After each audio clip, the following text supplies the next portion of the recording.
Baik mitra sehat, masih di Dokterku, jaga sehat sebelum sakit, dan kita masih berada di salah satu ruangan di Rumah Sakit Umum Daerah Bendan Kota Pekalongan.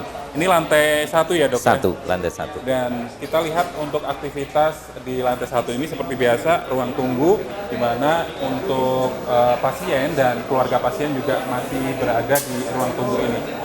Dan kita di sini masih membahas untuk tema kita hari ini, yaitu ini ya, hernia ya dok ya. Hernia. Dan seperti tadi yang dokter sampaikan bahwa ada macam-macam dari penyakit hernia, baik ini namanya ataupun gejala atau keluhannya, bisa disampaikan dok. Oke, baik. Jadi hernia tadi kita bisa temukan di beberapa tempat.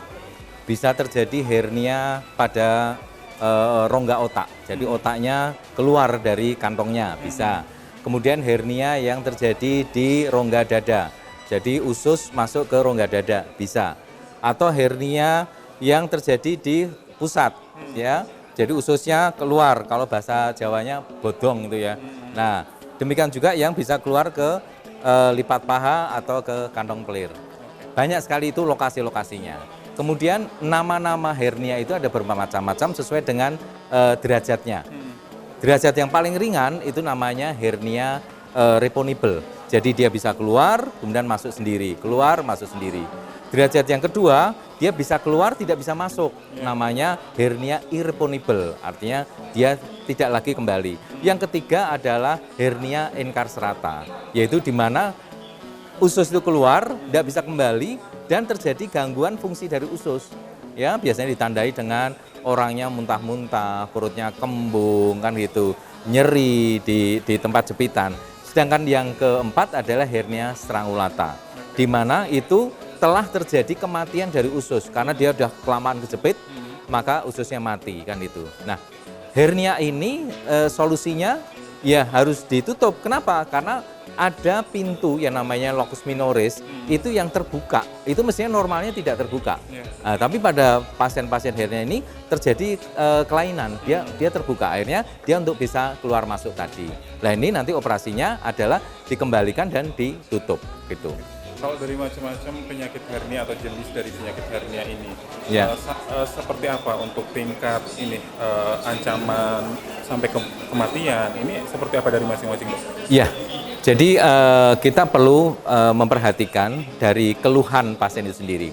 Kalau yang reponibel atau irreponibel itu pasien biasanya agak lebih nyantai ya, dia tidak mengeluh. Tapi kalau sudah mulai terjadi enkarserata atau strangulata, orang itu tidak bisa berjalan. Kenapa? Karena kesakitan sekali. Nah, dari itu kita akan ada perbedaan penanganan.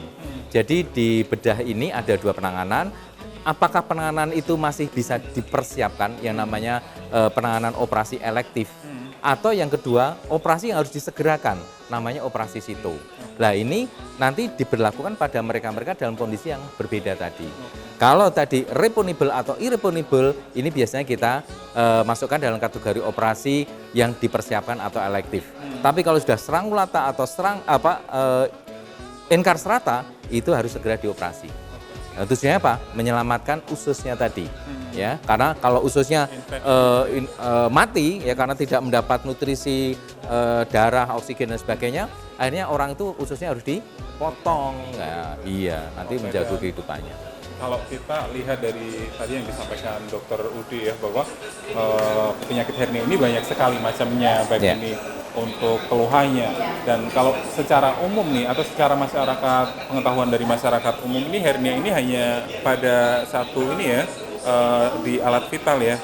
Kalau yang kita tahu, nah ternyata banyak banget, baik ini dari otak ataupun yang lain juga bisa dinamakan penyakit hernia. Bisa. Nah, untuk ini di sini biasanya yang keluhan mereka yang berobat ke sini atau ke poli sini, apa dok yang dikeluhkan para pasien? Ya, biasanya mereka ini datang dalam kondisi yang sudah lanjut. Karena ya kita ketahui bahwa masyarakat Indonesia ini ketika dia masih bisa aktivitas seperti biasa, itu tidak dihiraukan, karena tidak mengganggu. Nah, setelah itu mengganggu, dia baru datang. Maka biasanya mereka yang datang ke sini langsung kita sarankan, oke, kita harus selesaikan dengan cara operasi. Jadi biasanya masyarakat yang datang itu sudah kronis ya? Sudah dalam kondisi lanjut. Gitu. Oke. Mitra Sehat, kalau untuk ini ya, apa yang disampaikan Dokter Udi bahwa untuk di RSUD Kendari Kota Pekalongan ini ternyata untuk polikliniknya juga sudah siap ya, Siap. dengan alat dan tenaga medis yang sudah siap juga untuk menangani keluhan masyarakat, dan yang lebih ininya lagi, pelayanan prima yang disiapkan ini dibuka setiap hari. Jadi untuk warga Kota Pekalongan dan sekitarnya yang mengalami keluhan seperti hernia Ya. dan lain sebagainya bisa ya langsung Bisa ke sini langsung. dan mencari informasi atau tindakan yang tepat seperti apa. Kita masih di Dokterku hari ini dan jangan kemana-mana.